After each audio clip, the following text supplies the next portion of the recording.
कभी कभी लोग कल्पना की रस्सी से ऐसे बंध जाते हैं कि सही और गलत का अंतर भी भूल जाते हैं। एक व्यापारी था, उसके पास 5 ऊँट थे। वो उन ऊँटों को लेकर शहर शहर घूमता था और कारोबार करता था। एक दिन कारोबार के लिए वो कहीं गया था, पर वापस घर लौटने के समय बहुत देर हो गई और रात पड़ गई। उसने सोचा कि मैं यहाँ किसी धर्मशाला में रुक जाता हूँ। वो धर्मशाला ढूंढने लगा और उसे वहाँ एक धर्मशाला मिल भी गई। उसने सोचा कि मैं बाहर ऊँट बांधकर आराम से सो जाता हूँ। वो धर्मशाला के बाहर अपने ऊँट बांधने लगा।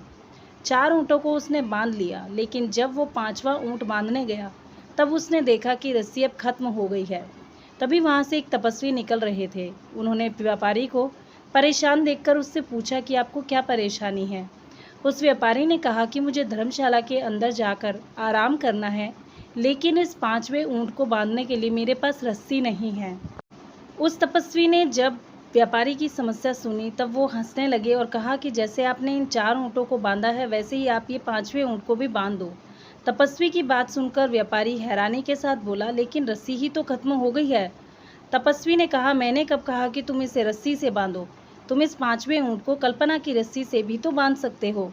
व्यापारी ने उस तपस्वी की बात मान ली और उस 5वें ऊँट के गले में काल्पनिक रस्सी का फंदा डालने जैसा नाटक किया और उसका दूसरा सिरा पेड़ से बांध दिया। जैसे ही व्यापारी ने ये नाटक किया, वो 5वां ऊँट आराम से बैठ गया। व्यापारी अब धर्मशाला के अंदर चला गया और उसने पूरी रात आराम से नींद ली। सुबह उठकर जब उसने सारे ऊँटों को खोला तब वो 4 ऊँट खड़े हो गए और चलने के लिए तैयार भी हो गए, लेकिन ये 5वां ऊँट नहीं उठा। व्यापारी को देर हो रही थी, इसलिए उसको इस 5वें ऊँट पर बहुत गुस्सा आ रहा था।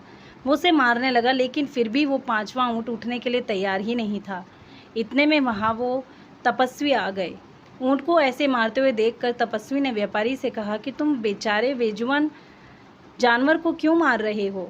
व्यापारी ने कहा कि मुझे बहुत देर हो रही है और ये 5वां ऊँट उठ नहीं रहा।